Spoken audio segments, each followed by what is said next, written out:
McFarland Spartan football is on the air. Good evening, Spartan Nation, and welcome to McFarland Spartan football 2021. It's Friday Night Lights, McFarland style. My name is Bill the Big K. Cather, and I'll have the privilege and honor of bringing tonight's broadcast to you, as well as I'll be joined shortly here by Mr. John Wells, the golden voice of McFarland Athletics. We're going to do our best tonight to keep this telecast as entertaining and informative as possible for your viewing pleasure. As Brent Musburger would say, you are looking live at the newly renovated synthetic turf of Lloyd Schneider Stadium in William Rice Field in McFarland, Wisconsin on this Friday evening, September the 2nd, 2021. A little bit of a rainy, overcast night tonight, but still, this is Friday Night Football. Tonight's opponent, the Crusaders of Madison Edgewood, coached by Jesse Norris, Division IV school, 499 is their enrollment. They are 2-0 coming in tonight. They defeated River Valley 42-14 and Lake Mills 20-0.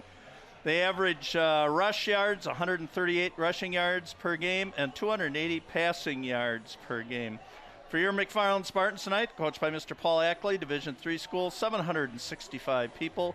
Lost to Lodi 40-0. Lost on Alaska 34-14. Averaging 70 yards passing yardage per game and 121 rushing yards per game. So we're getting ready here for the opening kickoff, so I'm going to turn it over to my sidekick and your play-by-play announcer for tonight's game. And welcome back, John. I'm glad to have you here. So last week I flew solo, and I'm happy to have you back. Well, great to be back here. Sam Klastinski is going to kick it off for the Crusaders. Kick's going to go to the 10, straight ahead, 15, 20. Got some running room. Look at this. Wow, Brandon Dyer. Dyer hooked up at the 44-yard line, throwing forward to the 45. Great start for the Spartans. Bill, this is the 10th ever game between McFarland and Edgewood. Edgewood holds the advantage 5-4. Yep. Last time they played was in 2010. The Spartans won 32-13. And some of you don't realize this, but Edgewood and McFarland were both in the Badger Conference together. At one time. So they played every year from 2001 to 2007. Correct. Again, look at that quality of our picture again tonight. John and the graphics. Excellent It's staff. great. I'll be mentioning them in just a minute here. You can tell the color of people's eyes in the crowd there. Straight ahead, going to pick up 3 yards Quell. there. Chase Quell. Chase Quell coming into tonight's ball game, 22 carries for 70 yards. He'll be the workhorse here tonight. Quarterback is number 2, Cooper Kennedy. We saw play back in the spring. Seems like we were just here. Well, it's true. You know, the season season was just... Cooper played the first half against Onalaska and then was replaced. Dayton Gillen quarterbacked in the second half last week. Here's Quell. Oh, drowned in the backfield. Nice tackle there. Looks like number 50 for the Crusaders. That's Jackson Kitzmiller. 5'9", 220, and a freshman, if I'm reading the program correctly, number 50. And Kitzmiller also, he's their fourth leading tackler, 11 tackles so far in the first 2 contests. Nice job by the freshman. Now it's going to be 3rd down and 9 for the Spartans. Ball at the 46-yard line, taking a lot of time here. Just underway from William J. Rice Let's Field. hope we stay dry tonight, John. Huh? It'll all be good. Kennedy rolls out to the right. Gonna run. And he's thrown down by 45. Mark Herring, 6'1", 191-pound junior for the Crusaders. And, well, not a good start offensively. Dyer's return gave us good field position. Yep. But we come out -4 offensively, and Right. we're going to have to kick the ball away. And that will be, I believe, Mason Folk inside his 30. Boy, he launched a couple of real beauties last week, John. Now Mason, he's got a leg on him, I tell you. Yes, he does. Now you just got to make sure you don't give up the big return like last week, and we kind of jinxed him here. And, of course, the jinx, the announcer jinx. Yeah, keep my mouth shut. They're going to mark this at, looks like about the 45-yard line. So both teams start their possessions at the same position on the field at their own 45. Yep. The Crusaders Yep. We call it Edgewood. I believe it's Edgewood High School of the Sacred Heart or something.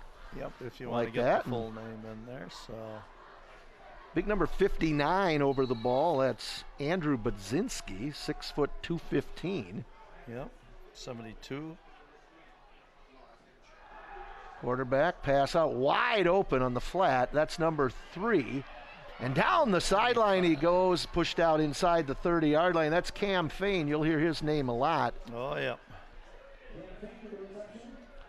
Yeah, he's going to be Mr. All-Everything here. 25-yard gain on first down. And here's where you're going to notice a big difference. The time the Spartans take to call a play versus the time Edgewood. They're right up to the line of scrimmage, ready to go. Quarterback's number 8, Joe Hartley. And he's going to keep it. And he'll get inside the 25 down to the 22. Crusaders are on the march. With that name Hartley, that's an old, I think it's Woodstock Marion name from it was back in the days. So the Crusaders going to be second down and 5. Coming into the game, he had carried it 4 times for only 1 yard so far, so he's already gone beyond his 2-game total so far. I believe this is Trudgeon. Oh, nice penetration. Good pursuit there. Paul Morris, 34, and then joined by number 30. Cade Rux. That's Cade. Attaboy, Cade. Number 4, Kyle Kusel. Yep. Good pursuit by the Spartans, so that'll make it excellent. I'll put the ball back to the 26-yard line, so 3rd and 8. We'll see if Hartley will put this one up. Trudgeon will be the only back behind him. 2 receivers to the right, 2 to the left. And we'll be mentioning these names a lot, John, because they go both ways for the Crusaders. And well, this doesn't help. We got a penalty offside. Somebody lines up. I'm going to tell you, last week, McFarland jumped offside.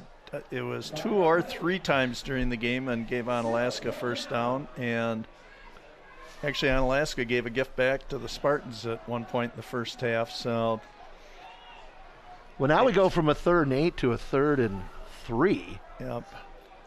And they'll look to the sideline. So you got Trudgeon in the backfield. See if they try to isolate Fain, too, number 3 on this side. Got some running room. That's Trudgeon. He picks up the first down. He'll go into the end zone. Into the end zone. Oh, my. 23-yard touchdown run. We'll watch that one again. Would have, could have, should have here. That never should have been a touchdown there, Bill. I think a couple of opportunities for the Spartans. Well, they tripped him up a couple of times, but good job by Trudgeon. Jackson Trudgeon, 6'1", 184. 6'1", 184 senior. Coming into the game, 6 carries, 32 yards. And that will be his first touchdown of the season. Sam Klastinski, the kick on the way is up and good. And it's 9:09 to go here in the first quarter. Crusaders strike first, and they go up 7-0. Well, that was pretty easy for him after the turnover, John, but it was all kind of set up by that first play out to Cam Fain, where they picked up a 25 quick yards, and then boom, 2 plays later. They're going to be faced, our Spartans tonight are going to be faced with the task of a larger line that they're going to be going against all night, and makes it a little tough. Yeah, this is like we said, this is the 10th matchup between these two teams. Interestingly enough, back in 2007, they met twice. 28-9 Spartan win during the regular season. Then we went to the playoffs and lost 28-7. 06 and 05, brutal years. Lost 44-0 back-to-back years to the Crusaders. Spartans come in with an overall record, I believe, of 238, 190, and 7 into this game, going back to that first year where they had no seniors in the school back in 63. Right. They played a freshman-sophomore schedule in 62. I think Edgewood's been playing. Oh, that ball was touched at the line. Get on it. Whoa. And loose ball, and Edgewood's got it. Oh, no. How did that happen? bad to worse. Somebody got a hand on it right early, away. but it looked like Let's our look at it back McFarland on the player replay was- if we can, because it looked like we had, you know, again, that turf's wet out there, John, but right there, no. Three, And there somehow- were like 3 opportunities to get on that ball and couldn't come up with it. Ouch.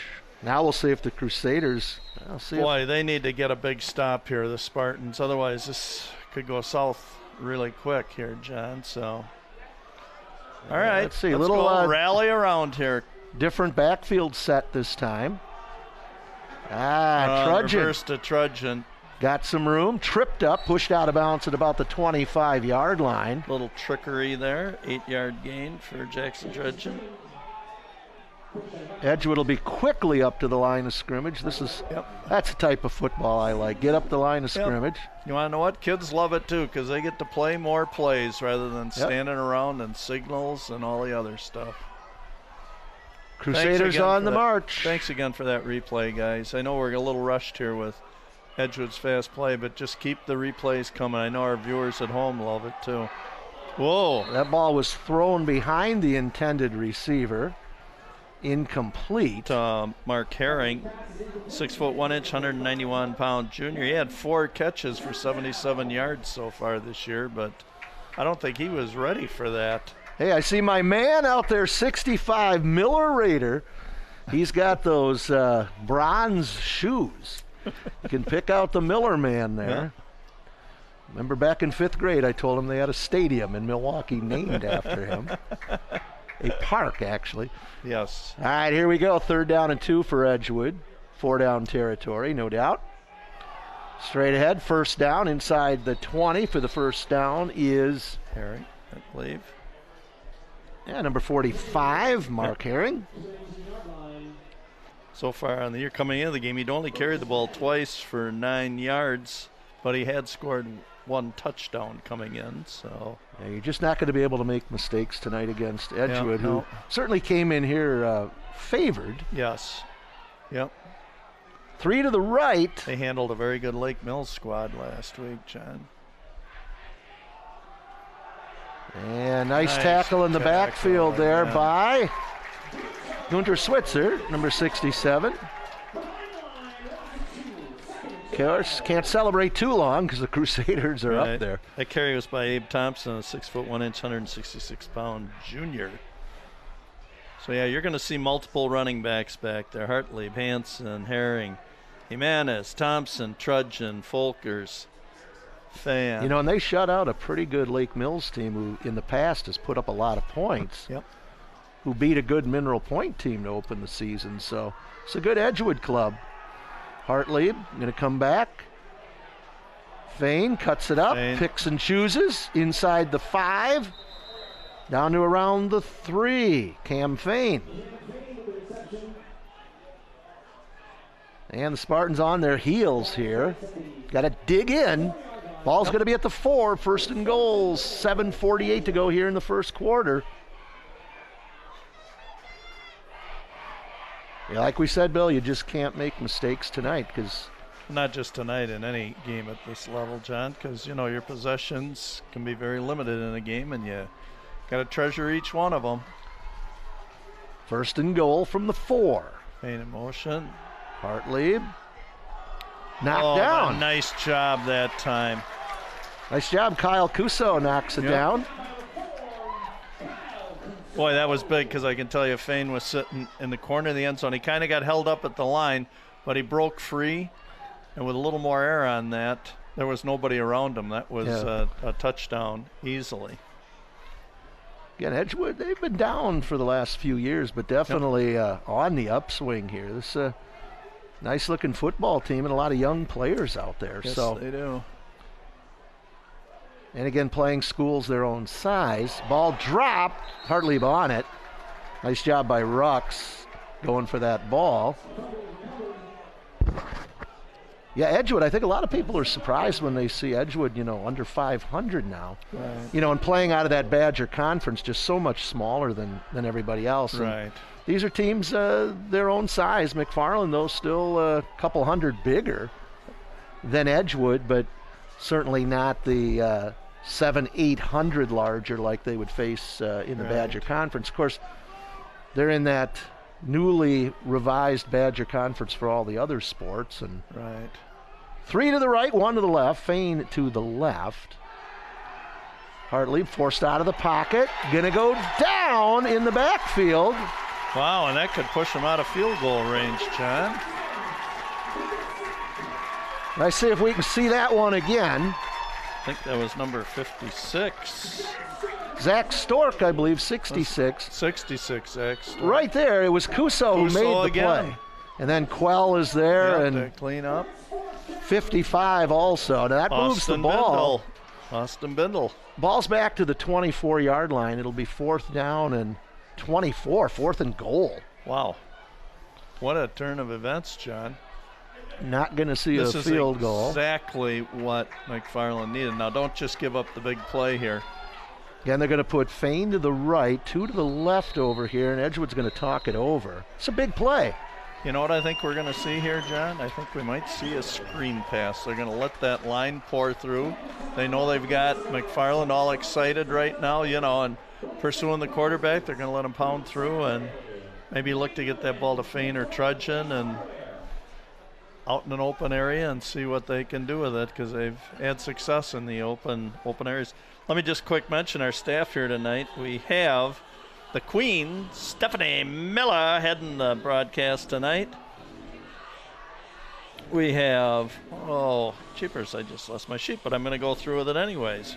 We have Nick Boom Boom Boucher, BB Benny Becks, and Patrick Hasty Tasty on our crew tonight, John.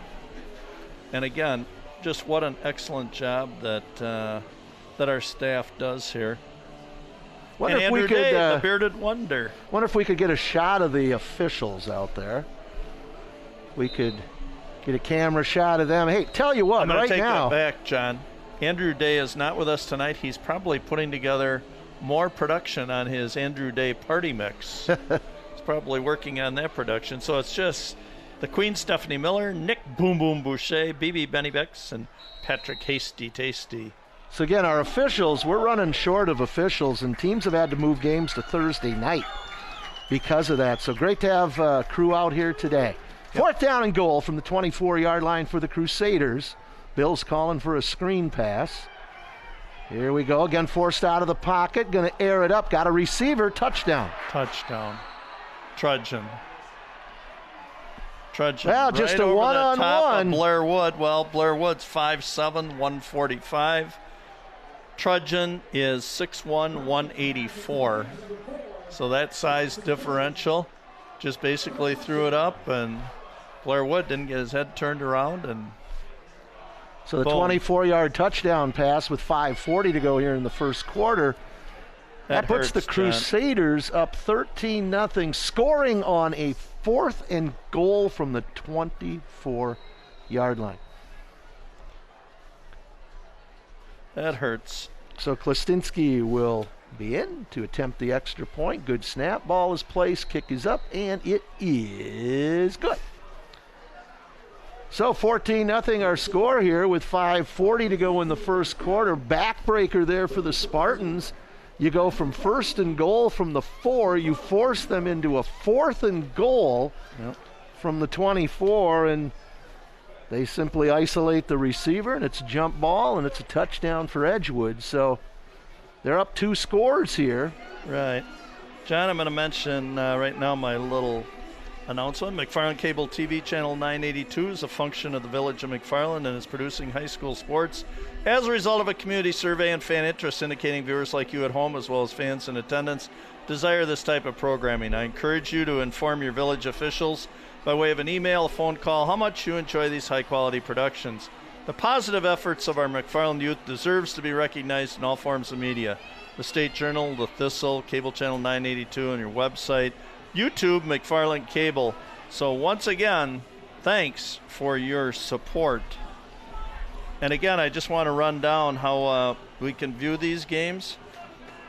We are on TDS Cable Channel 1009, Spectrum Cable Channel 982, We are at www.mcfarlandcablechannel.com, and we're on youtube.com McFarland Cable. So you can enjoy this game later tonight, next week, tomorrow, whatever. Dyer gets that pooch kick at the 15. He'll bring it up about 9 yards to the 24 where he's pushed back.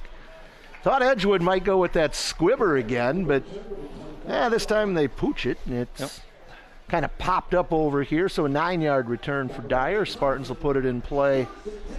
1st and 10 from the 24-yard line. Again, 5:34 time on the clock here. It is Friday, September the 3rd, 2021. September 3rd, so I was one day off in my opening comments, John. I just know it because it's the 3rd day of school, so. There's Quell. Quell gets out over the 30 to the 31. Going to pick up the 6 or 7 yards. Nice job, Chase. A lot of players on the sidelines for the Spartans tonight out of uniform. Not sure if it's injuries or whatever. Quell again, stacked up. He'll get short of the 1st down. He's driven back by a host of Crusaders. 4th carry for 10 yards so far for Chase. Going to be just short, so 3rd and short. Got to pick this one up here, Bill, because... Oh, yeah, you don't want to give it back to the Crusaders right away again, John. 3rd down and short. Oh, that was just so bad. 4th down. Japers. Kennedy rolls out. He's going to go out of bounds. And they're not going to get it. And we're going to be punting the ball away. Wow. 3rd down play, ran out of bounds. Well, it's 4th down now, and you're going to have to kick the ball away. I was going to say, I think they lost track of what it was. I mean, Cooper Kennedy was out there trying to direct traffic thinking they were going for it. And the official is probably checking to make sure himself. Or that there was a little confusion. Oh, an official is injured here. He's walking off gingerly. I tell you what, just as we were talking about the officiating crews, it's a serious issue in Wisconsin. Not just Wisconsin, but other states as well. Everywhere, John. Part of it is, it's a commitment. And part of it is you take some abuse. And football, you're at least distanced from the crowd. Whereas sports like basketball, you're right up on top. And we had a softball game last spring. We had an official who was injured, and he still came to the game but had a difficult time getting out to make some of the plays. And if he doesn't show up for the game, there wouldn't have been a game. Sure, and there are people probably upset with him for not moving around or being in the right position or something. Oh, that one almost blocked, but a nice kick by Folk, going to be fielded at the 34. That's trudging over the 40, 45. A nice tackle. One-on-one, again, Kyle Cuso. Boy, you mentioned his name quite a few times. He's very active, John. Boy, that one was almost blocked, though. That was close. Kyle, 5'11", 175-pound junior. So the officials will go with a... Did he come off then, John? Yeah, they'll go with a 4-man crew here. Again, it has been an issue to the point where teams have had to move games to Thursday nights. Saturday afternoons. Yep, start earlier. You get some, I know in Illinois they've had crews do 2 games on a Friday night. One game starting at 5 and then another one at 8, and hopefully the 2 schools are close enough. And it's a problem, though. I mean, and if people don't get involved in officiating, this stuff isn't going to happen. We'll be sitting here and it'll be dark and there'll be no one in the stands or watching us because no officials, no games. And this is not a game where it's call your own. New quarterback for Edgewood completes the pass. That was number 2, Mason Folkers. Folkers to Mark Herring. Complete. Crusaders just making it look easy. That's all the way down inside the Spartan 40-yard line. Listen to this. Folkers, first 2 weeks, he's thrown 6 passes, completed 5 for 1 touchdown. 6 foot 1 inch, 192-pound junior. So they just keep coming at you. Man, they're looking to put 3 scores on the board here in the first quarter. Clock is stopped. Ball's at the Spartan 37-yard line. Boy, every time I look out there to see Miller Raiders' shoes, I think it's a flag. Miller, 5'8", 285. Yep. 1st and 10 for the Crusaders. On the roll, on the move again. Here's a pitch, cuts up. Goes down inside the 35. I like that. Evan Rutkowski went low on him that time. And we've got 4:50. Come back? Nope. I heard a whistle, so I don't. Yeah. Edgewood is walking back. Edgewood's Oh, there's walking the back. flag. Holding.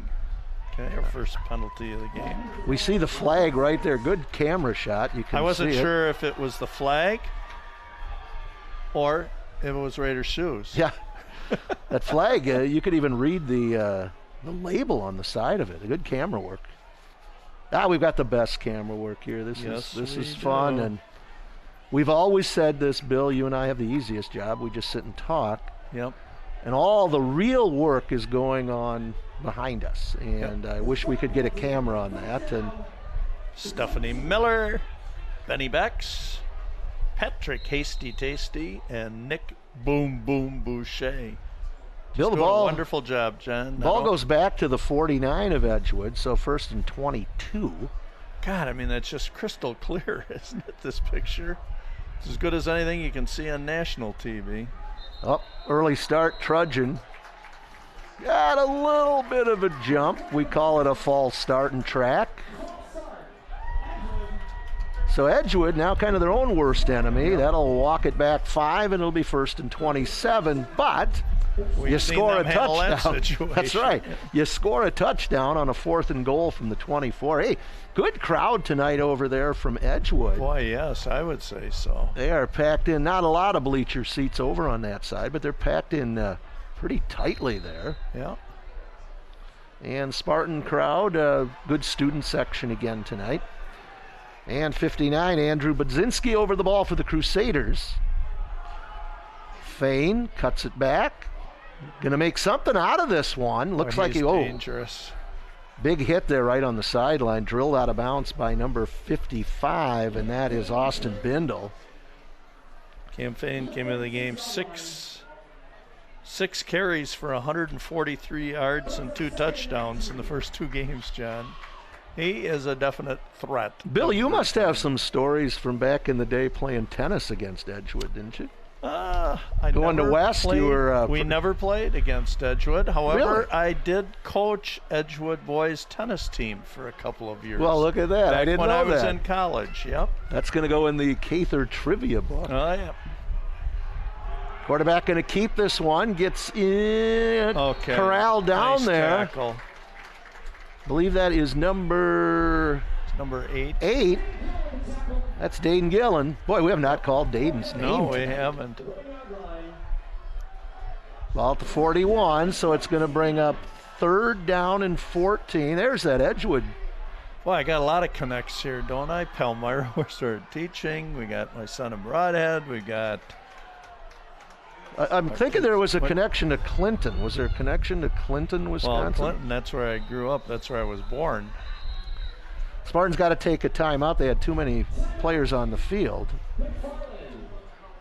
Yeah, I got a lot of Rock Valley connections. You do? A lot of Rock Valley in my blood and my veins, I guess, John. So, I have no connections anywhere. So. All right, let me get this, too, also. I always do a little tribute to Badger Bill Garvey, who was treasured band director here at McFarland and coach and everything else. Real leader in our community who lost his life. Boy, how many years ago now was it for Bill? Are we looking at almost 10? No. 8, 9 years ago, probably. But I always sing the school song as a tribute to him as to what he did for the band and everything else here. So here we go, Cather karaoke. Fight for our Spartans, valiant fight for our colors, brilliant fight, fight. McFarland High, don't let them buy you. Rah, rah, rah, rah. Hail to our Spartans, valiant hail to our colors, brilliant though. Odds be great or small, we're victors overall. Love you, Garv. I know you're looking down with Spartan pride from Evan tonight, and you are gone, but will never be forgotten. So there was your tribute, Garv. Love you, man. What was cool is it was choreographed with our cheer squad over there. Oh, yeah, so. it kind of was, huh? So they danced to my singing, John? Is that what you're saying? I read it up. Look out. Oh, my Faines, goodness. he And got there's it. Faint. Look at that catch in between. Well, again, if we lose sight of the ball, Faines got his eye on it, and if we lose sight of it, it's tough to defend. That was Blair Wood and Owen Stelsey had double coverage on him. Nicely thrown ball by Mason beautiful Folkers. throw. And I tell you what, Edgewood looking to go up 3 scores here in the first quarter. Boy, that was a beautiful throw by Mason Folkers. Like I said, he is now 7 for 8 on the year with passes. And he's a junior. Yep. Hartlieb is a senior. Yep. So he'll be the main quarterback next year. And Keeper, here goes Folkers. Touchdown. He goes in untouched from 1 yard. 2:33 to go here in quarter number 1. The Crusaders now up 20-0.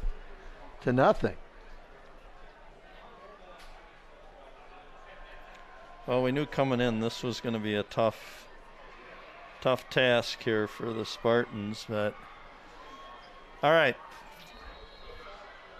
Can we hit like a video game? Can we hit a reset button, John? Yeah, unfortunately. We can't go back. Kick is up, and it is good. So the important thing now is go back to whatever your game plan was and just get some little momentum going with that, right? Tell you what, That's what you gotta do. Edgewood and Monroe coming in. Now, last year, Edgewood, I believe, played in the fall.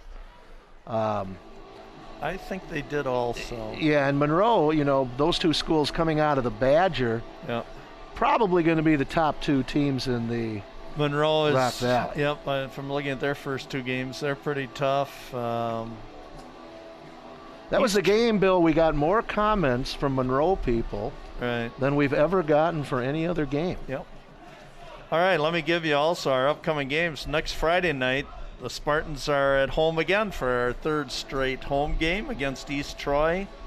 And East Troy is also struggling a lot this year. So hopefully we're looking forward to to a good very good Spartan game next Friday evening. I spoke with somebody down at East Troy just today, and they said, yep, should be a pretty competitive game between 2 teams that are about the same level in that. And after that, we go then, the following week, Spartans are at Whitewater, and then on Friday, September 24th, back home against Evansville, the Blue Devils.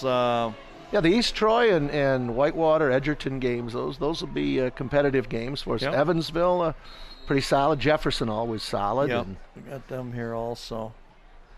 there's A a little little shorter kick. pop kick. Dyer's got it Dyer inside again. the 20, running laterally. 25, 30, still going out over the 40, and a flag. This could tack 15. Yep. And they're going to say face mask from the spot. So from the 46, should move the ball into Crusader territory for the first their time. kick coverage leaves something to be desired. I'm sure that Coach Norris will be working on that. Yeah, you can just see a lot of guys sitting in the middle of the field and not covering the edges. I mean, Dyer took that and went virtually all the way across the field before he went. Well, what'd they call here now? No. All right, I saw a flag, and it's Doesn't nothing. look like anything. Maybe they wiped it off, John. Must have. Well, all right, Spartans, let's get something going here. Something positive. Got to start throwing the ball here. Kennedy, big rush, gets out of it, and down he'll go. 2-yard loss. Going to lose a couple of yards.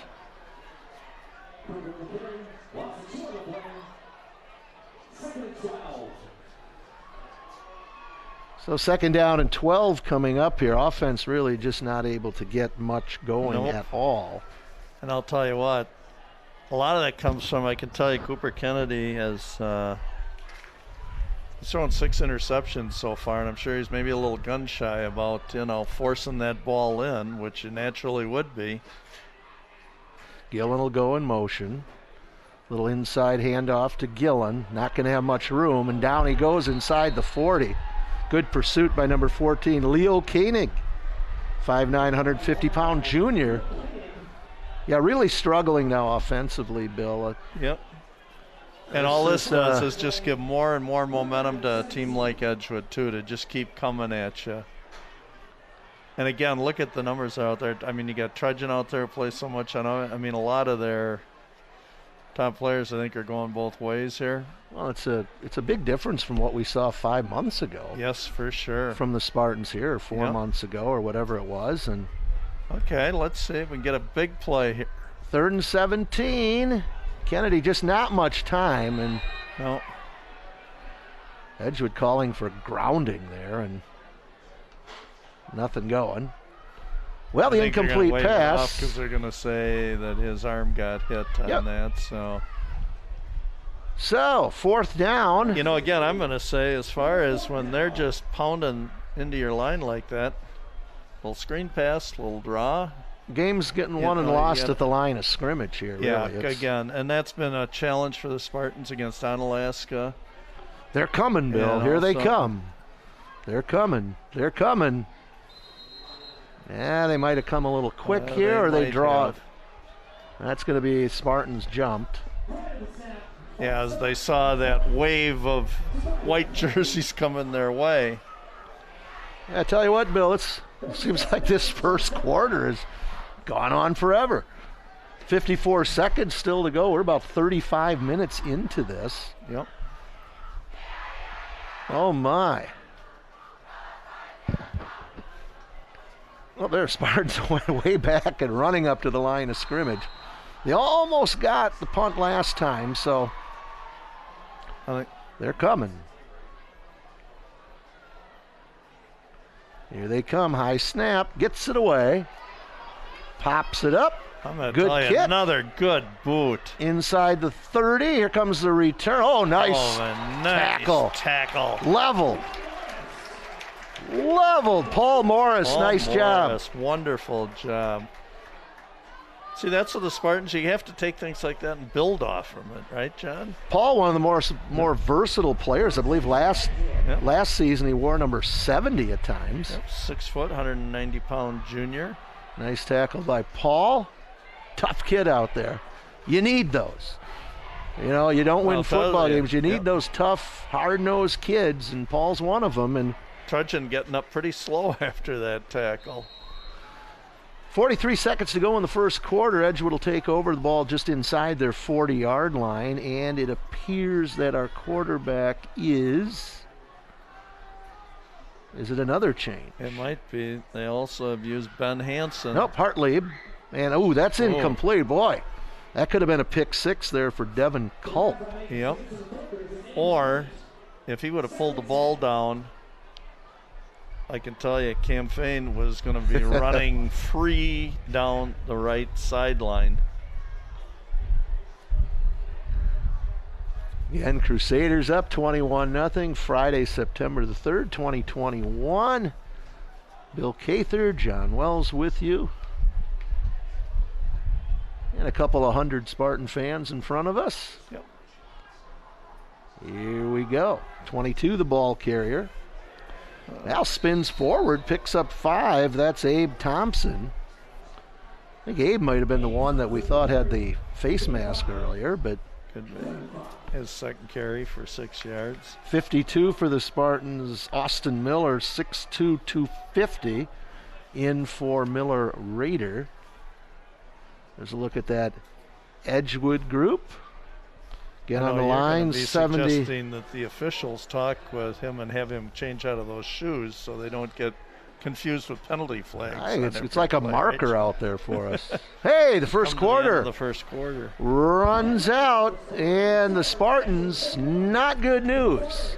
as the Edgewood Crusaders lead McFarland 21-0 with 12 minutes in the books. Right. Just go back, scoring summary at 9:03 of the first quarter. 23-yard run by Jackson Trudgeon. Extra point was good. Madison Edgewood 7, Spartans nothing. Then at the 5:40 mark of the first quarter, a 24-yard touchdown pass from Joe Hartley to Trudgeon, and that was on a 4th and 24, 4th and goal, 24. Extra point again was good. Edgewood 14, Spartans nothing. And then at the 2:33 mark of the first quarter, a 1-yard run by Mason Volkers, and the extra point again good. And Madison Edgewood 21, and the McFarland Spartans nothing. So again, just really had a struggle so far this year getting this offense rolling, John, and trying to move the ball in that. And we have our comments thing. So if any of you want to call in, type in, whatever, we can see your comments right away. So feel free, huh? 1st and 10 from the 45. I think the Spartans jumped. Oh, then this is going to probably give them a first down. And that's what, remember I mentioned that? What did I say, 1st and 10? Sorry about that. No. Going to be close, last week, though. Spartans gave Onalaska 2 free first downs on procedures, and they just gave Edgewood a free first down. Right at midfield. Yep. Doggone it all. That's the kind of stuff. You can probably see a little frustration and a couple of coaches thinking, we worked on that. I'm sure they did mention it. Just make sure that ball is snapped before you move. Edgewood quickly up to the line of scrimmage. 3 receivers to the left. Here's Hartlieb looking, pumps. Down he goes. There's Dyer, number 5. Well, we mentioned his name a lot tonight. He's having a nice ball game. That's Dyer and Gillen.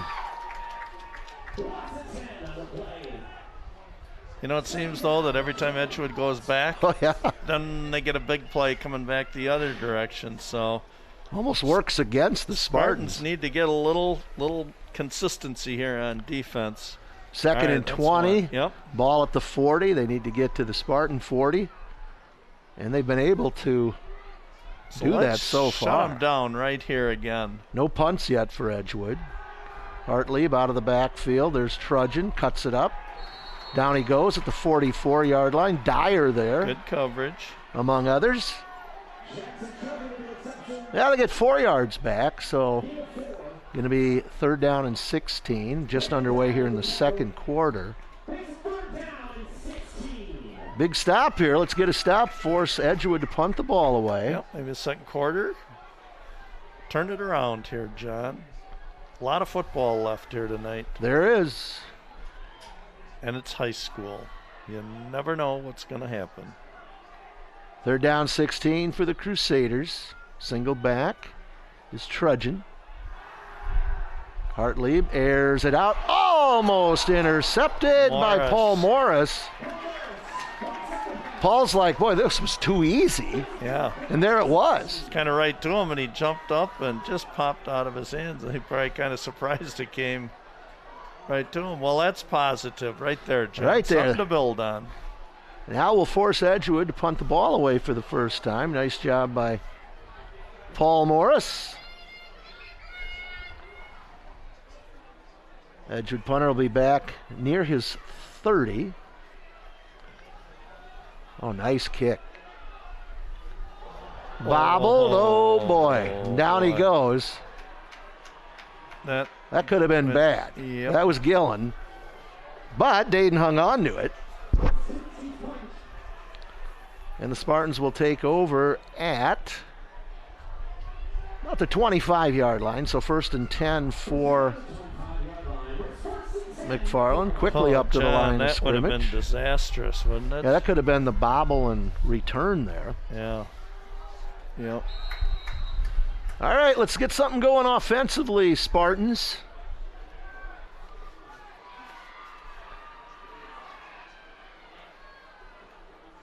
Kennedy Quell. Still going. Still going. Oh, look at Chase Quell.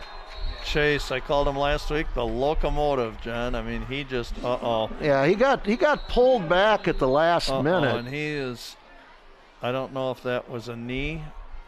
It almost looked like his left leg. Chase is tough, though. He's up. Left ankle. He's done the brunt of our ball carrying here so far. Oh, I know his mom and dad right now are just sick watching this. He'll walk it off. But, hey, and who's walking with him? Jay Hansen. Yeah, we got enough kids out of uniform over here. Yeah, we don't need any Chase more. Is he's the big locomotive, tough running back. Can't afford to lose him. So gain of 1. A lot of effort for that 1-yard gain. Low snap. Kennedy. Boy, I mean, he is not finding anybody. Well, he's going to go way back inside to the throw the ball 10-yard to. line. Is he, John? Just got to get rid of it at some point. Yep, you got to get rid of it. It's kind of the Aaron Rodgers, hang on to it too long that he was. Sometimes we can't overthink. No. Again, I said I'm sure he's a little tentative just based upon the first 2 games here, and you start throwing picks and it gets in your head.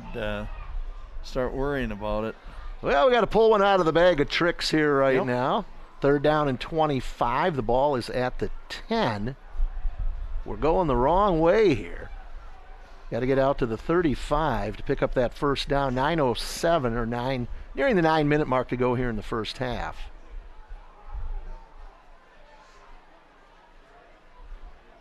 Kennedy rolls out and goes out of bounds. And boy, Edgewood's going to probably get some great field position out of this, John, huh?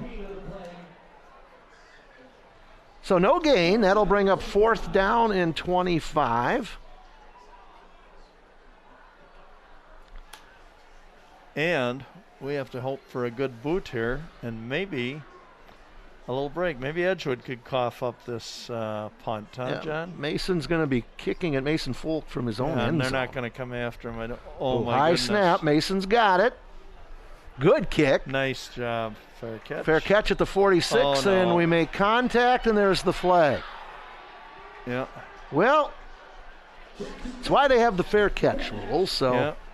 Trading your end though the contact was quite minimal there, and yeah, I think it was more of a couldn't maybe put on the brakes there, and certainly there was no intent. No, and possibly he's running downfield. Who knows if what was happening as he was running down the field as to what distractions, or didn't see it when the hand did go up. Either way, it's a penalty against the Spartans, and it's going to give Edgewood very good field position here. Going to be down at just outside the 35-yard line, so 1st and 10 for Edgewood. All right, John, time for the defense again. Got to step up. 8:45 to go in the first half. Crusaders up 21-0 over your Spartans. I think goal, if I'm coaching right now, I said Edgewood is to still have 21 points at halftime. That's going to be our goal. Yeah, they can have Fain in the backfield. This could be dangerous. I mean, he is such a threat. 3 to the right. Quarterback keeps it. That's Folkers. Turns it up. Goes inside the 30-yard line. And down to the 28. Like I said, John, they just keep throwing different guys in here, too, and they're, the majority of them are juniors, John, and so they're all going to be back again next year. Yeah, they had a lot of young players playing last year. Yep. 2nd down and 2, a whistle. Yeah, it's going to be 2nd and 7. Look like procedure. And you are right, Bill. And there it is, the traveling signal. Yep. False start on Edgewood, so that'll move it back 5. Great to hear Alan Nordhaus here today. Principal down in Edgerton now, back here doing our PA announcing. That is Al was great. running a little late. I thought Jim Bowen was maybe going to fill in tonight and make his debut. No, we need Al. Second down and 7 for Edgewood. Here's Fain, cuts it up. Trouble. Penalty marker. Going to go down inside the 30. It looks like we're going to have a hold. Yep, a hold. This will come back. So Edgewood right now, their own worst enemy. Hold on number 52. Chase Cope. Boy, John, it seems like they are really heavily penalized. I mean, I haven't been keeping track of the Edgewood penalties, but they move backwards as much as they have forwards, it seems, doesn't it, tonight's game? Yeah, and if they're not up 21-0, these penalties would be even more costly. Absolutely. But, I mean, we kind of joked about it, but it's been true. Every time they go back, then it's like one big play, and this one's going to come back to the 46.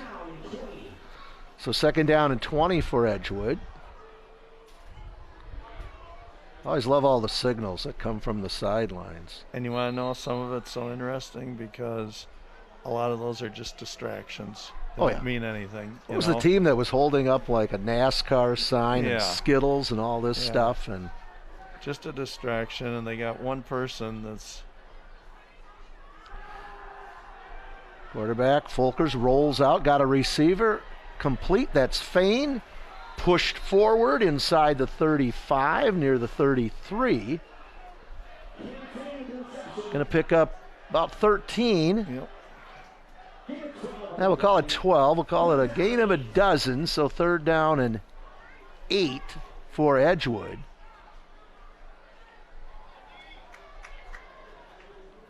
Defense has got to step up here again, probably 4-down territory either way. Third catch for 52 yards so far. Mason Folkers, the quarterback. Thompson. Folkers keeps it. Nice fake. Goes up. Did he lose the ball at the end? See, I think the whistle blew. It must have, because official just kind of putting it down there. He's got it either way, so that is going to be just short. Yep. We're going to call it 4th and 1. Clock rolling. So we near the 6:30 mark to go here in the first half. It's really been a quiet crowd over here for the Spartans tonight, isn't it, Bill? I have to keep looking out there and make sure there's... I thought they'd have Trudgeon in the backfield. They got... I'm going to make sure there's people sitting in front of us. Now they're going to put Trudgeon, I believe, wide left. Folkers straight ahead, going to get the first down. First down. Thrown forward by Morris. They'll mark that one right at the 25-yard line, so 1st and 10 for Edgewood. Now maybe Folkers, content. Yep, 4 carries for 23 yards. Content just to ground it out here now with 6 minutes to go in the first half. And a 3-score lead for Edgewood. Tell you what, Bill, I'm just never going to get used to looking over there and not seeing the baseball field. You see cars coming at you, and it's... Most people in a few years won't even know there was a baseball field over there. But Folkers airs it up, got a receiver open, touched. Oh, did he drop it? Nope. No, he got it. And that is number 1. That's Matt Garcia. Well, the Spartans were thinking he dropped the ball. Yeah. Weren't sure, but... Now there's that one-on-one jump ball. Let's see. And they can't throw the challenge flag, so... That just kind of wobbled up there, and there it is, and he goes down, but we can't tell. No, doesn't matter anyway. He got it. Garcia had 2 catches for 82 yards coming in.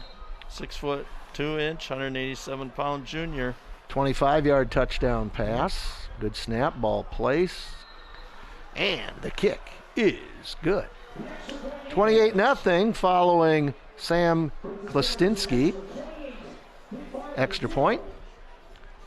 28-0, 5:41 to go in the first half. Now you really got to dig down deep, and you got to just crawl back into this one and try to get some points on the board before the end of the half. Yes. And on the other side of that is don't give the ball up and give Edgewood another opportunity. Because what's the time on the clock, John? 5:41. Thank you. The reason I'm asking is because I am basically hidden from the scoreboard where I'm sitting. With the new location of the scoreboard on the south end zone. Yeah. So 28-0 Edgewood on top of the Spartans. Again, it's Friday night, September 3rd, first week of school here. Well, and I'll tell you, Edgewood has pretty good size in that line too. They have Finn Collum, 6 foot 1 inch, 250-pound junior. They have Martius Batista, a 5 foot 11, 233-pound senior. Andrew Budzinski, 6 foot, 215-pound senior.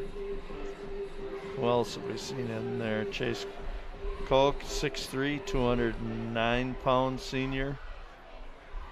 Kitzmiller's in there, 5'9", 220-pound freshman. Bill, you think they're going to squib it here? I don't think so. I think we'll see a little half kick again. I think they're going to squib it. A little further down. Ooh. Oh, we're both wrong. Both wrong.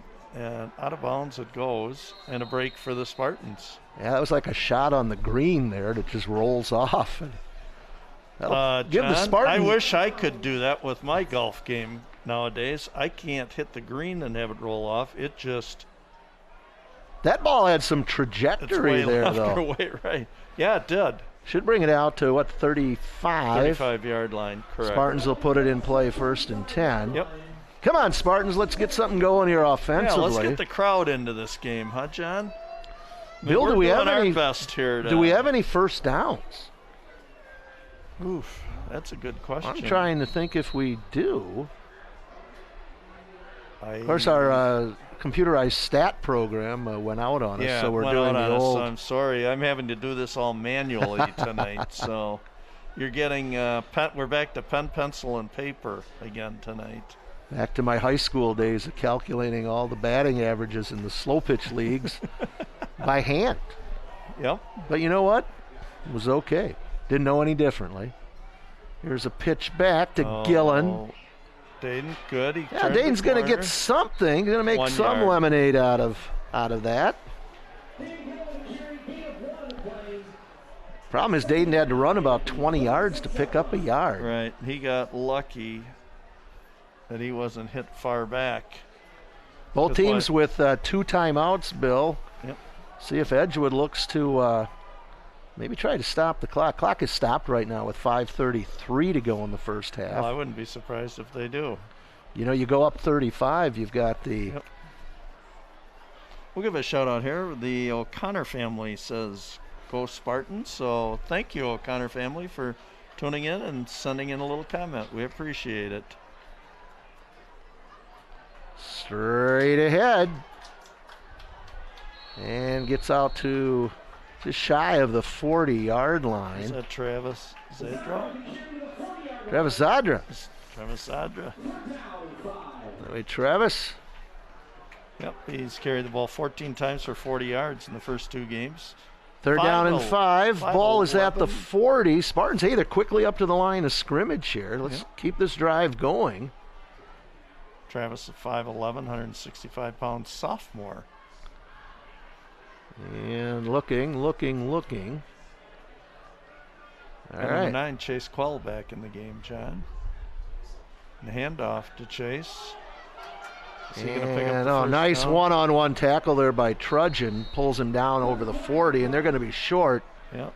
And Edgewood, see if they'll take a timeout here. I believe so. But there's a penalty. That's what stops the clock. Sorry, I didn't see the flag back there, and that's going to be... Chase might have been just a little tentative running that time, John. And they'll walk this one off.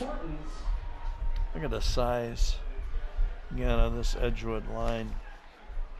Tell you what, though, you look at the program, and the McFarland kids are so much bigger in the program than the Edgewood kids, but then when you look out in the field, it doesn't always seem that way. Yeah, it doesn't seem that way. Yeah, this is going to be a walk-off, so it's going to make it 3rd down. Ball back at the 30, so 3rd and 15. Not a good spot. Yeah, again, one thing you don't want to do, Bill, is you don't want to turn it over here. Screen pass. Let them pour through. Dump it. And Kennedy easily goes down there. Again, a one-on-one tackle by number 13. That's Carson Hughes. First time we've called Carson's name. Now it'll be fourth down here, and Mason Folk will be in. Bill, again, I'm just not sure. I don't know if we've gotten a first down. I don't think we have, John. Folk will be back at his 15. I don't think Edgewood's going to. They're coming. Oh, boy. Folk's going to have to run out of there, hang on to the ball, and loses the ball. It's not going to matter anyway. No. Edgewood's going to take over with great field position at the 37-yard line. So 1st and 10 Edgewood. A lot of time on the clock, 3:58. I think he thought that was a pretty good chance of getting blocked, so he just kind of ate it and ran with it. And again, Crusaders really getting a good drive off that line. Ball at the 37. I tell you what's worked well for Edgewood here, Bill, is airing the ball out, getting those one-on-one situations and jump balls using your athletic ability of your wideouts. Yep. Let's see what happens here. A lot of time on the clock, 3:58. Fane goes in motion. It's going to be thrown there up it is, again. Just what we talked about. And there's Fane, and that's tipped away by Dayton Gillen. Yep, good defense that time. You called it, John. They were going to go for the home run ball, and it was just throw it up. Boy, look at that. That's really a nice student section there, isn't it? Yeah, and again, we can't get our student section over here because our cameras are facing the opposite way, but second down and 10.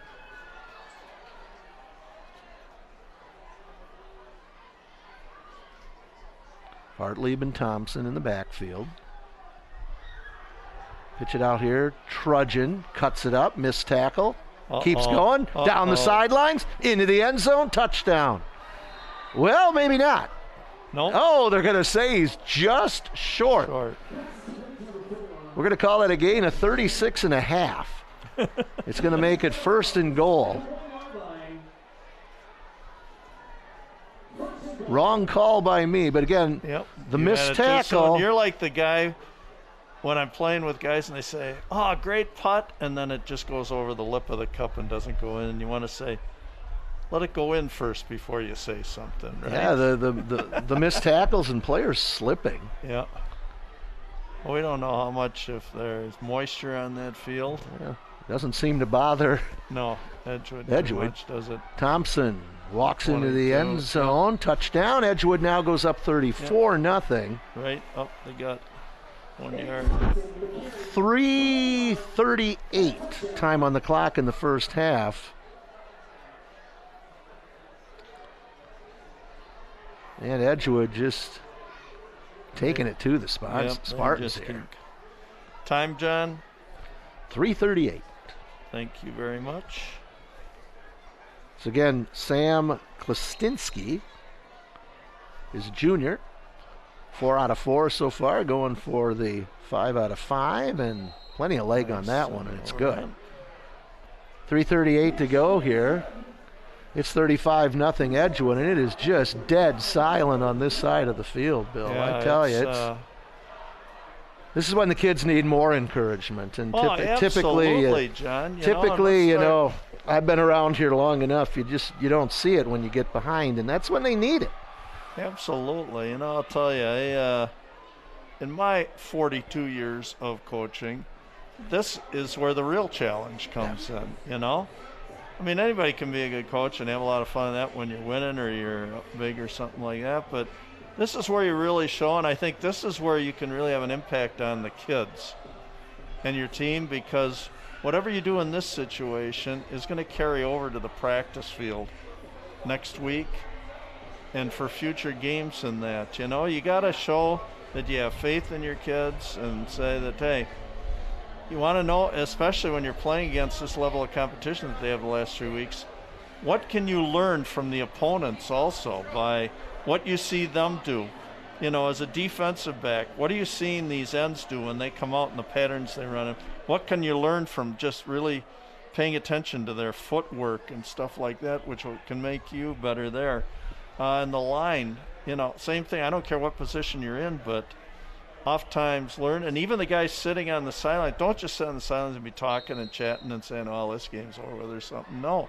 See what you can learn, so when it's your chance to get in or whatever, you can make some things happen. And here we come again across. Here totally comes across Gillen. The field. He's got room. Still going. Still going. There he goes. Down the sidelines. Caught from behind inside the 10-yard line. As Keith Jackson would say, oh. Whoa, Nelly. Leo Koenig chased him down, but there's a penalty marker near the end of that play. And here again, I say this every time, Edgewood's kickoff coverage, McFarland just takes the ball, they run, they don't go forward, they run across the field, and by the time they get to the other side, look at this run nobody by on this other side. Dayton Gillen comes completely across the field. They just set up the wall. Oh, missed tackle right. Good balance there, and he keeps going, but somehow the Spartans, they set up a wall on that other side. Boy, that was really nice hustle by 14. This is all coming back. Leo Koenig. Where's it coming back to?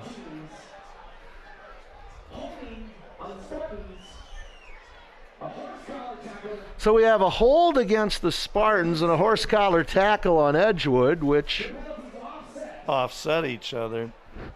Wow. Oh, what a backbreaker.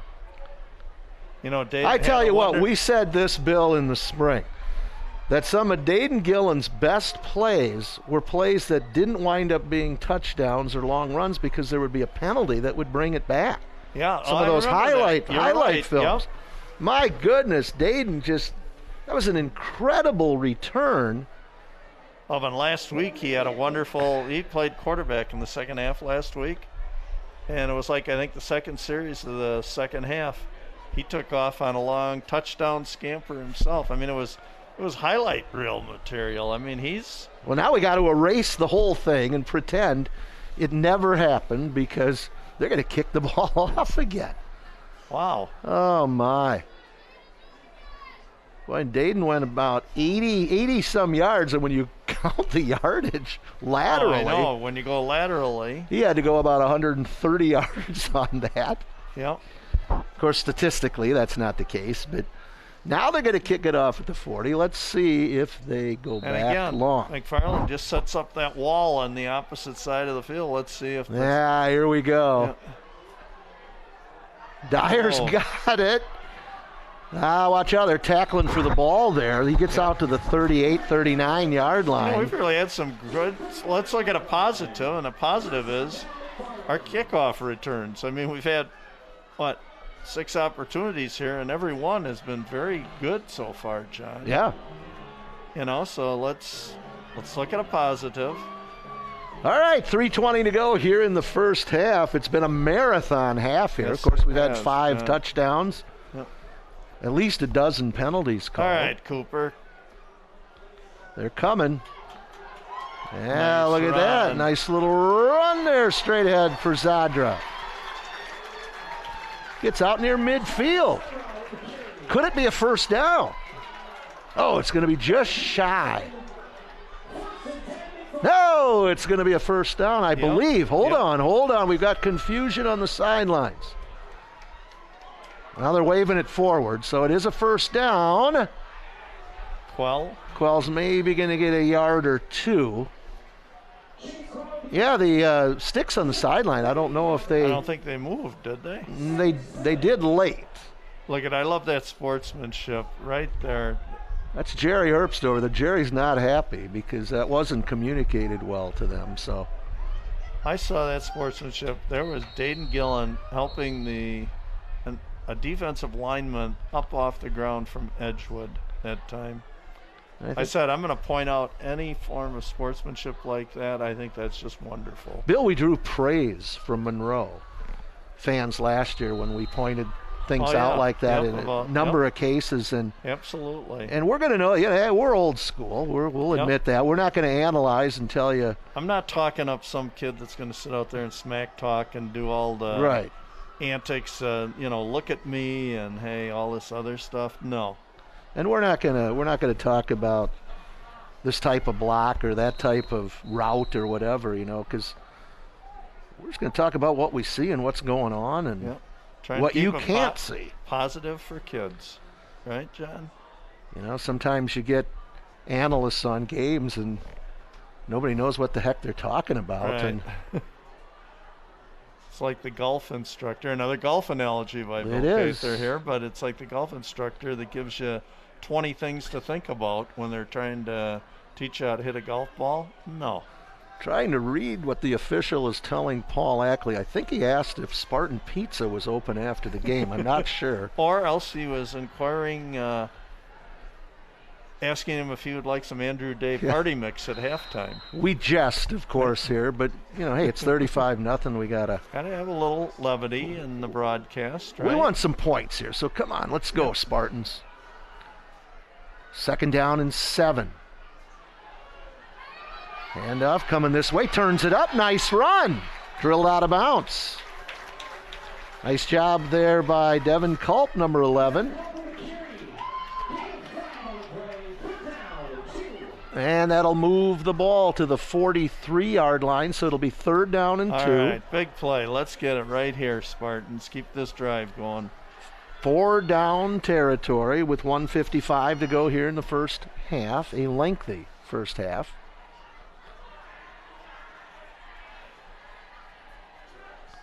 Oh, no. And that was about all that Cooper Kennedy could do there, right, John? You got to fall on it. Yep, back to the 44-yard line.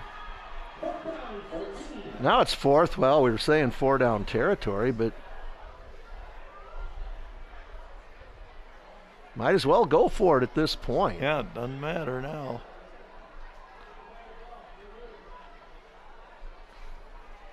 Edgewood there. Going to try to force a turnover. Or even if they get the ball back. Now the clock is running.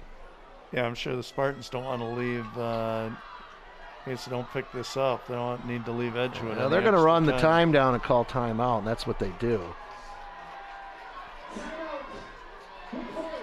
So here's our situation, 1:06 to go in the first half. Edgewood up 35-0, 4th down for the Spartans.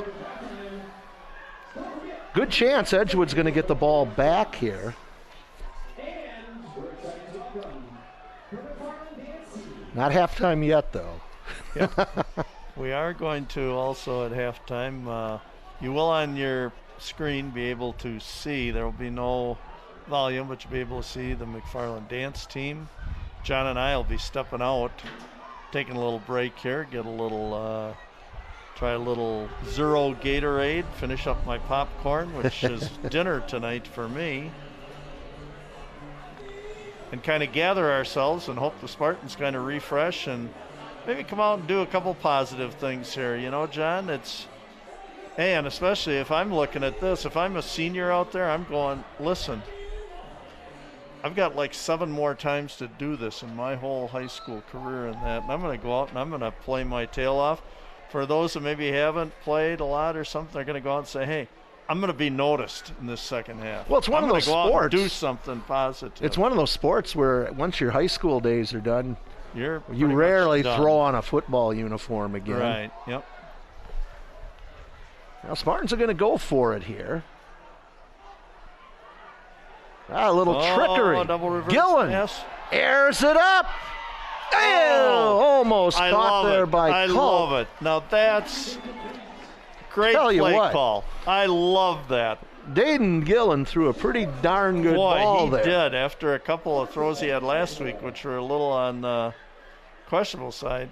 Look at that. 20, 30, 40. That was about a 45-yard pass in the air. Good coverage by Edgewood. Yeah. Culp almost came down with it. I really like the play call. You know what? Kids got to like that too, John. You're down 35-0, but they're saying, hey, we had some fun with that play. That's very cool. Kudos to you, Coach Willickett. Huh? Yeah, it was a good call. Now you got to keep Edgewood out of the end zone with 58 seconds. You know, Edgewood almost had to be sitting back watching for something like that, though. With, you know, they knew it wasn't going to be a run by any means. Hartlieb and Thompson in the backfield. Whistle blows. Timeout McFarland. That'll be their final timeout of the half. What do we got, 58 seconds here, John? 58 seconds left in the first half. And again, Bill, we're about well over an hour of the first half. Now, I'll tell you what, the second half will probably go as long as one quarter did in the first half. Well, it might be, especially if Edgewood scores, because then we go to running clock, correct? Yeah, I think it's 35, Nah, isn't it? Or is it 42? Yeah. I think they've gone to 42 because all those teams that come back from being behind by 40, they probably had to change that rule to 42. Yeah. Just doesn't happen much. No. As in... But I understand it, too. You know, thing with continuous clock is when you're trying to get kids in the game. Yeah, it makes it difficult. And some of these schools, unfortunately, see continuous clock a lot, and it's hard to get kids in. Right. You know, and these are kids that practice throughout the year. They put in all the time in the weight room and that. And Thompson goes out of bounds. Stops the clock. That play took 4 seconds. 54 to go here in the first half.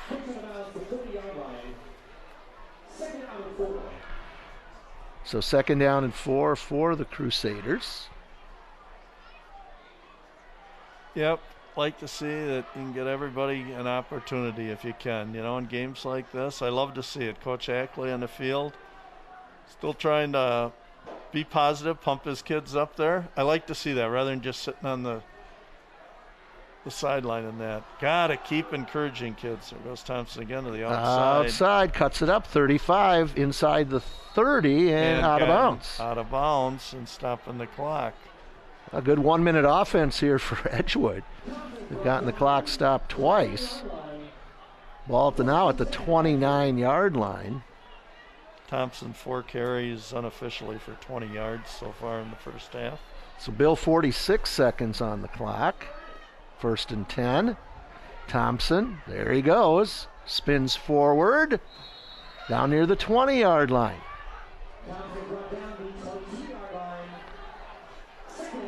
30 seconds to go here. I don't know. Edgewood might just be content. Yeah, I think it's where they're at. They're not in any hurry unless they got one home run play they're going to run. I think it's probably just... I like this. Now, hopefully you don't see them run up to the line of scrimmage, call a quick play, but I don't think they have any intention of running another play. And again, they didn't need to because we have one half in the books. From Lloyd Schneider Stadium, William J. Rice Field, here on Friday night, September 3rd, 2021. It's halftime. It's the Edgewood Crusaders 35, your McFarland Spartans nothing. We'll be back after our halftime break.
Hey, John Wells, Bill Cather back here from Lloyd Schneider Stadium, William J. Rice Field. Bill, a little clarification on the running clock. What did you find out? Well, you're going to put it on me, huh, John? We might have misled people a little bit, but what'd you find out there? Well, before I get to that, I'm going to give you a scoring summary, okay? And let me then think about this. Hey, it was 21-0 after the first quarter. In the third quarter, the 5:41 mark, we had a 25-yard run, or 25-yard pass from Folks to, jeepers, who was that to, John? Forgot to mark down who that was to. The first touchdown? No, the second touchdown. Oh. Ooh, I'm going to have to apologize. Okay, I'm sorry. I know Trudgeon had one. Klaczynski, the extra point was good. And at the 3:38 mark of the second quarter, we had a 1-yard touchdown run by Abe Thompson. Klaczynski, the extra point good, and that put us at halftime 35-0 Madison Edgewood. So we're going to start off out here with a running clock on everything except for timeouts and here comes touchdowns Fane. or scores. There he goes down the sideline and pushed out of bounds. Good return by Fane. Again, probably the one kid you want to kick it away from. Right. Now the thing that will stop the running clock is a score by McFarland would stop the running clock here if you can get underneath 35 points. At any point in time in the third quarter, it goes below 35 points, then we'll get back to regular clock. But at any time it stays 35 or more, we will keep running clock. When we get to the fourth quarter, even if it goes below, and we can see all this delay right now with all the penalty in that, the clock is continuing to run. You know, John, and we talked about this. It's kind of a little disadvantage because what you're doing when you get in a game like this should be an opportunity for other kids to get a chance to, give them some game time in that. And this time is going to go by so fast. Just look at this for example. Yeah. We're going to be 2 minutes in before Edgewood hikes the ball. Right. Because it's back to their 32-yard line. Right, and I mean, it is coming down. It is raining hard right now. So we're already a minute and a half in. So we went a minute 33 before we had a play. There's Fane. Ruck's on the tackle there, number 30. They'd almost want to see him get creative with the continuous clock and maybe say, hey. I agree with if I'm behind and I score, you got to kick off to me again or something like that. Yeah. But again, you've had some pretty lopsided scores, in the past. And I'm always surprised when you see a score that's 68-0 with a continuous clock. In other words, that team that was ahead still putting points on the board there in the second half. Still playing regulars or something, you'd think. And so, some of the smaller schools, they can't avoid that because they don't have a lot of kids. So there's Thompson, goes out of bounds near the first down marker. The official figuring, Yeah, the officials did not wear their officials' jackets out there, so I don't think they were anticipating the rain. We couldn't have had a forecast wrong. That doesn't happen. So. Nope. That was Thompson's 6th carry for 30 yards so far. I do apologize to the Edgewood fans. I'm trying to think back to. Maybe somebody will chat us and maybe let us they know. can chat us and say who that was. We're down to 9 minutes here in the third quarter. All right. 1st and 10 for Edgewood. And Hartley rolls out. Looking. Chase down. Dumps it off here. Had a receiver out there, number 45. That was Mark Herring. Boy, that was really nice hustle that time by Zach Stork. Number 66, one of the captains tonight. 5'11", 225. Nice pursuit. Boy, he just kept coming and coming and coming. Look at that hustle. And that is just great to see. He's saying, I don't care if it's 35-0. I'm playing hard. That's right. And I'm getting after him. And this is one of those deals too, Bill, where you set goals as a coach before the game, and you got to adjust. Absolutely, them. Yep. So now you're looking to, and I know this expression doesn't always mean much, but win the second half. Come out here and try to win this half, and don't give up any more points. Try to get some points on the board. Yep. Of course, now with changing weather conditions, and it looks like it's raining harder than I think it really is. Almost looks like snow on our screen here, when you see it under the lights and the good cameras. I mean, it just magnifies it. Yes, it does. Trudgeon. Straight ahead to the 45. Boy, Trudgeon was a name we were mentioning a lot at the start of the game, and then they've distributed the ball around to a lot of people tonight. And we're going to probably have a few new names here coming up, and I noticed that there are a number of Edgewood players out there. We do not have their names. We have their numbers, but not their names. So we apologize. That's right. Just like if we mispronounce a name. We can only say what we've got in front of us. Correct, John? We've gotten hate mail over mispronunciations. Or it was a couple of years ago we couldn't figure out who the Evansville punter was. Correct. And people actually messaged us and said it's so-and-so. Yep. And incomplete. And, hey, we got our answer that Trudgeon had 2 touchdowns for Edgewood. Hey, thank you very much. That's what we like. That's interactive. One of our callers, or one of our responders. Hey, we're going to thank you very much, and that's to show you that we were listening. There's that Edgewood crowd. Remember a few years ago, Bill, we were playing Jefferson? Yes, Trudgeon did. We had he had a 23-yard run, and then he caught the 24-yard pass from Hartley. Those were the first 2 scores tonight. Edgewood kicks it away. Uh-oh, look out. Oh, good recovery by Dyer, but not going to be able to get away. He'll be tackled. Nice tackle there by Matt Garcia, number 1. Well, we're going to comment. What names do you all not have? We have a lot of them that we don't have, so we'll just. Well, we'll see. There's just the program we got, and it was obviously sent to us from Edgewood. Has a bunch of numbers on it, and most of them have names with them, but then there's blanks. So hopefully we'll be okay here, and we'll let you know. But thank you very much. So 5:50. We are down to 5:50 in the third quarter here. So come on, Spartans, let's get something going offensively. That's Quell out over the 20. Gets a yard. Only 8 carries for 16 yards. Well, tonight. And a flag too, Bill. So. Yep. And I did want to mention the line for the McFarland Spartans. Gunther Switzer, a 6', 225-pound senior, number 67. Number 75, Keats Dislin, a 6'6", 265-pound junior.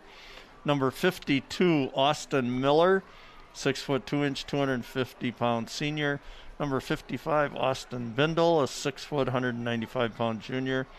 And number 66, Zach Stork, a 5'11", 225-pound senior. Because sometimes the unsung heroes. Yeah, the line just doesn't get mentioned very much. You just hear about quarterbacks, running backs, ends. And you never get your name in the paper unless you recover a fumble for a touchdown or something. Right. So absolutely.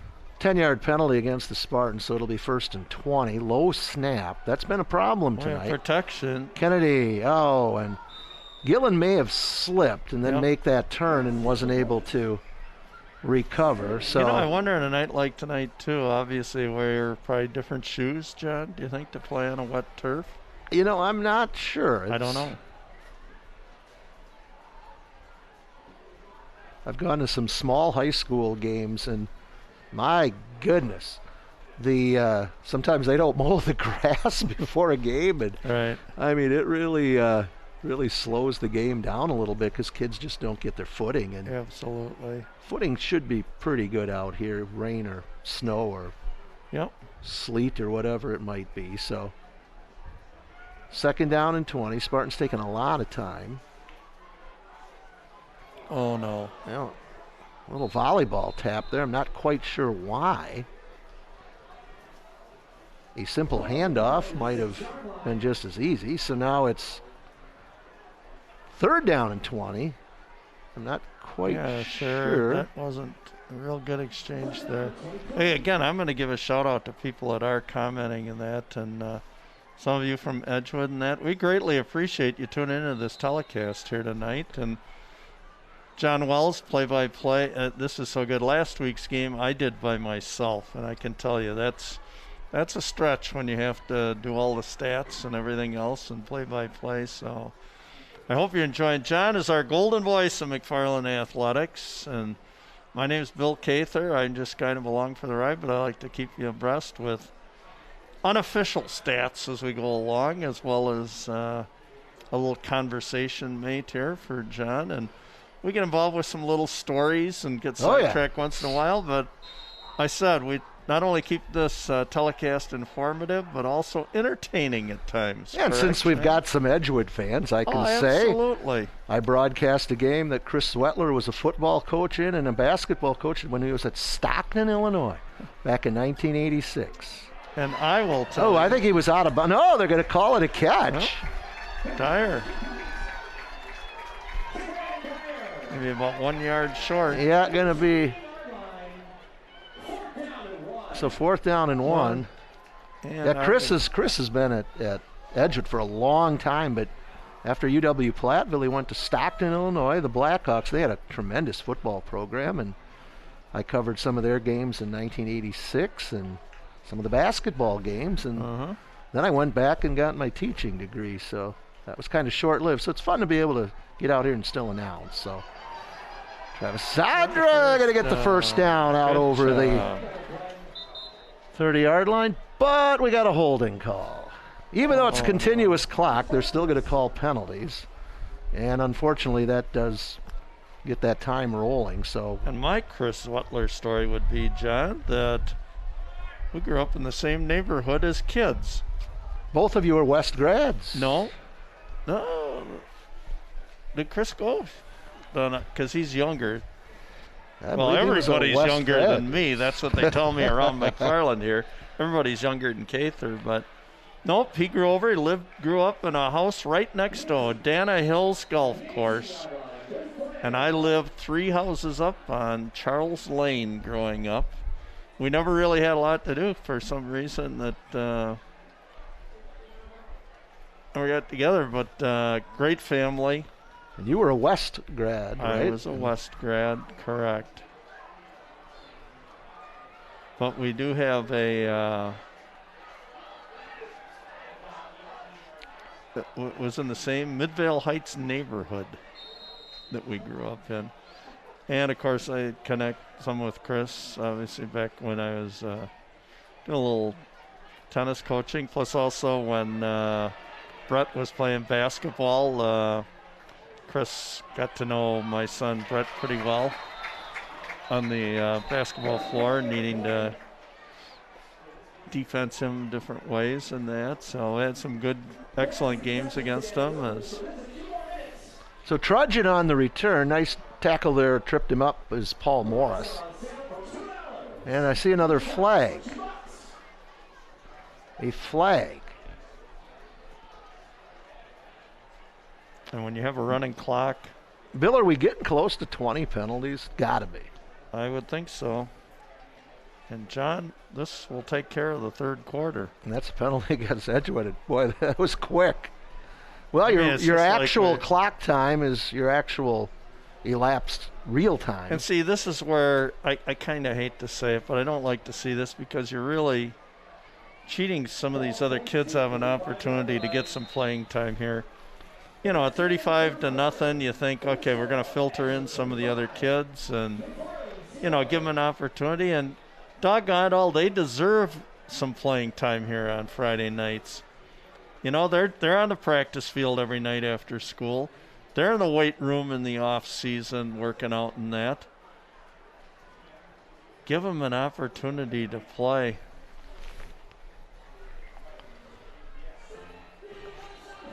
So yeah, we got 12 minutes I don't know, yet. just editorializing myself, and no, again, there are some people that disagree with that, but I just think that's just. I just like to see kids getting opportunities to Got to dig in here now. Let's tell you, it'd be I don't want to use the term moral victory, but if you get some points on the board, it's... The other thing you don't want to see happen in a situation like this is a young man get hurt. Yes, you definitely don't. You know, in a situation where the game really is decided, and right. It's like the old 10-run rule in softball or baseball. And there's a look at that Edgewood sideline. Again, they'll go 3-0. Yep, off to a very good start. They really have a nice squad. Going to be a force in the Rock Valley. Yep. Again, them and more than likely Monroe. But Monroe got tripped up last week at Mount Horeb against a pretty good Mount Horeb Barneville team, 29-28. And nice run there by number 10, Matteo Jimenez. Yep. Mateo Jimenez. Number 10, his first carry. He's a 5'9", 161-pound junior. All right, coming into tonight, he'd carried the ball 3 times for 14 yards, so he equaled his season high. Tell you what, Bill, those nice, clean, Mr. Clean white Edgewood uniforms, if you were playing on grass tonight and with the rain, can you imagine wouldn't look that they way. Would look that way? You are right. Boy, and I'll tell you, these kids are getting used. They're all playing on these. Yeah. Not playing on grass a whole lot anymore. Here's a pitch back to Jimenez. Goes forward, tackled there. Let's see, that's 33, that's 14, that's Randolph, that's Quell. And that's Luke Rux. Luke, just a freshman out there for the Spartans. And that's what I mean. He should be getting an opportunity to get some playing time right now. You know, we have the JV schedule where I believe the Spartans won the other night, JV game. And again, no hurry for Edgewood. Nope. Quarterback 2 in the game for the Crusaders is Ben Hansen. Yep, he was the third. He's thrown 3 passes and completed 2 of them. Trying to think if we'll see Edgewood in basketball this year. I don't know if we have Edgewood scheduled or not. Straight drop. Forced out of the pocket. Throws it. Crossfield. Nice catch. Nice play. Yep, nice throw back across his body and a nice catch by number 18. Jacob Sheehan. 5'7", 137. Yep. Taking the hit out there. Hansen's got good size, 6'2", 185-pound junior. So next year you'll have Hansen and Felkers both back next year as seniors. It's a nice luxury to have. Yeah, so he rolls left and throws back. Yep. Nice job and nice tackle there too for the Spartans, number 15. That's again Brent Schnell. Wonderful replays, huh, John? Our camera people or tech people here, just top notch. Hansen's going to keep it. Dyer's going to cover him. Yep. 9:30 time on the clock here. So 2nd down and 7 for Edgewood. And they've had three different young men get to play quarterback tonight, take snaps. And why not? You know, situation like this, you want to get new faces out there, and John. Yep. maybe not as many as on the line. I think they're a little deeper at the back positions. Jimenez gets pushed out of bounds inside the. Well, they're going to mark him just outside the 30. John, I'm looking at the Edgewood roster here, and a couple of names recognizable. There's a Joel Paulus. Paulus, a very famous name. Coach Powell.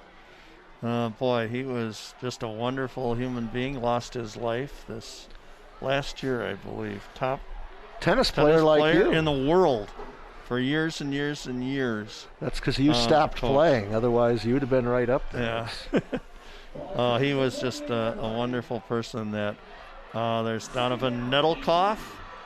I believe John Nettlekoff, basketball coach at Oregon High School, I think, John. Bill, weren't you rated number 1 in the state in high school?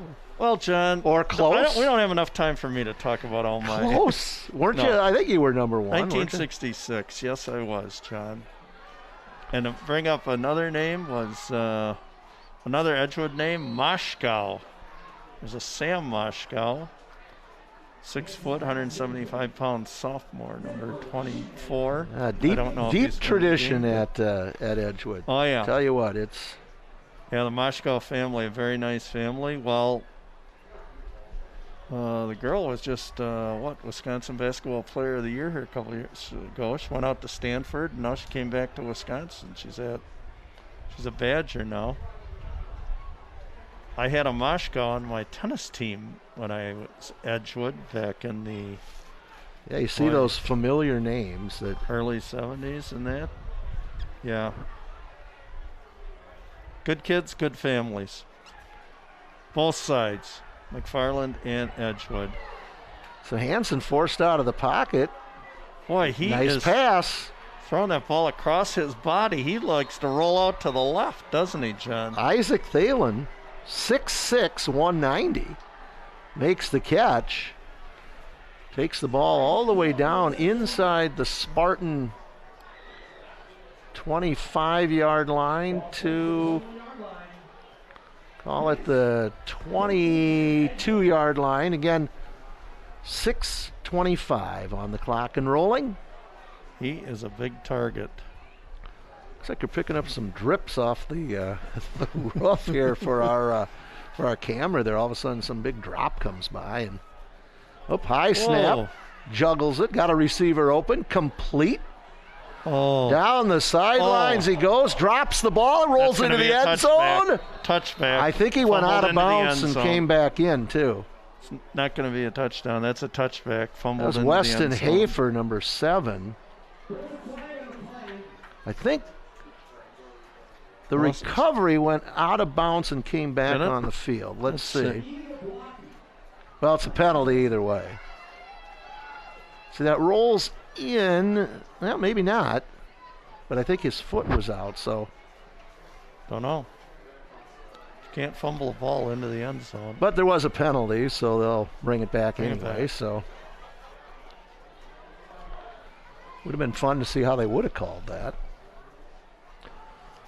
I ball's believe it back would have been a touchback, because I think that was the old, there's a professional football game that was decided on that, and then they went back and had to change the rule and called it a touchback because the guy intentionally fumbled it in the end zone. Looks like Jackson Kitzmiller over the ball for Edgewood, number 50. Oh, that ball's getting slick. Yep. Hansen will just cover it. Definitely getting slick out there. So under 5 minutes, John. My goodness, it's like we just sat down to say, here's a second half kickoff, right? You know, and if you look at it, we're going to go about 1 play a minute. We've only got about 5 more plays left in this game. You could have gone down to a restaurant here at McFarland, ordered your food, and the whole first half, second half would have been done before you got to eat. Yeah. Yeah, like I said, we're informative and we're entertaining. Bill and I combined for over 130 years in age and teaching experience. What are we, over 70 combined? Over 70 years. And coaching, I had 42. Oh, nice try. Nice try. That's number 23, Donovan Nedelkoff. Yep. He got a touchdown earlier this year. I think it was a 61-yard touchdown pass. And that's what I have listed. Just a little wide. That time Hansen, well, maybe it was a little off because he was rolling to his right, his natural side. Well, it's good to see Edgewood's out there still running their offense. They're not just, down in the ball or whatever. You have to allow these kids a chance to do what they practice. And the McFarland kids you got to defend that, because next week East Troy is going to be doing that the whole game. There won't be a continuous clock here next week. Yeah, absolutely. So 3rd down. And that way up in the air and knocked away. Oh, nice defense. Nice job by Randolph. That's Traden Randolph.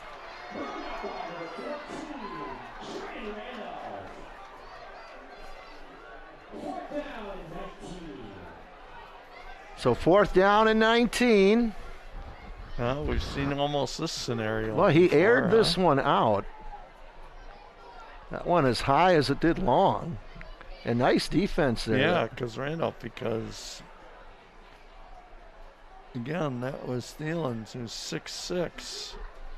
And Randolph listed at 5'11", 130. Yeah. Came around from the backside. Nice job on the defensive I end. can't remember when I weighed 130. That's had to be a long time ago. John. Maybe for me, elementary school. There we go. Nice. Oh, he got away. He's still going. It's like a scrum. He's down to the 25. But Spartans are going to get the ball back with. We should have time to get at least two plays. Maybe, yep. Hey, number 76 there on the stop, Isaac Degenhart. Isaac, a sophomore. Yep. Here's that replay, and just keeps going. Going. We're all tackling above the waist if there's a lesson there. All right, let's air it out. Who's going to come out here and play quarterback for us? Still have Cooper Kennedy at quarterback. Nearing the 1.5-minute mark. Might as well just throw it as far as you can or hand it off. And that's number 20, Peyton Hauge. Yep. Peyton Hauge coming into tonight's game actually had carried the ball 4 times for 18 yards, John. So he got another carry tonight. Just picked up 5 there. Nearing the 1-minute mark.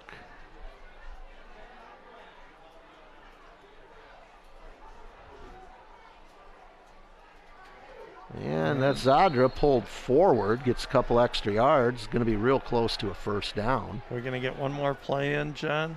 Yeah, we're at 50 here. I think we're going to get 2 unless we get a long incompletion and it takes a while to chase that ball down. I'm going to go under center. Or not. Now I'm thinking one play here. Yep. This is going to be it, John. Come on, boys, just snap the ball here. It's all academic at this point. And we'll hand off. And number 36 again, Travis Zadra, 5'11", 165-pound junior. Should do it. First down for the Spartans. Get up to that line of scrimmage quick. Nah, nobody gonna. Again, it was 35-0 at half, and that's how it's going to wind up here tonight. So Edgewood, they're going to go 3-0 on the season. Nice team. Yeah, Spartans. Nice squad. And again, Spartans are 0-3, but they've played 3 pretty good quality teams. They have, and good-sized teams. Lodi very physical on Alaska, the Hilltoppers last week, and now the Crusaders tonight. So I'm going to say so long, and we'll let Bill wrap it up here. So again, our final score tonight, the Edgewood Crusaders 35, the McFarland Spartans nothing. Bill, let's wrap us up for tonight. Yep, I will do that. Once again, I want to say thank you to all the people that sent in comments tonight. I just see that I got a little, "Hi, Mr. Bill," from my future mother-in-law, as my son got engaged this past week, and to a very wonderful young lady, Michelle. We're really excited about welcoming her into the Cather family, and shout out tonight. I guess Peggy's listening, and Marwan, as far as probably Jeff and Michelle are listening in. So I can give you a final shout out here and say, hey, welcome to the Cather family. So let me put a wrap on tonight's game. Once again, final score tonight, Madison Edgewood, the Crusaders rolling to a 35-0 victory over the McFarland Spartans. On behalf of the McFarland Cable staff, Stephanie the Queen Miller, Nick Boom Boom Boucher, BB Benny Vex, and Patrick Hasty Tasty. John Wells, my play-by-play announcer, and myself, Bill Cather, stats and commentary. We hope you've enjoyed tonight's telecast. It's our hope we've provided athletes with another special memory, as well as provided an opportunity to view these athletes and their accomplishments for many of you who couldn't attend for a variety of reasons. We thank you for your continued support as viewers, and stay tuned. Our next telecast will be next Friday evening. East Troy Trojans will be in town. So signing off, I'll say God bless, stay healthy, stay safe, and good evening from McFarland, Wisconsin, USA.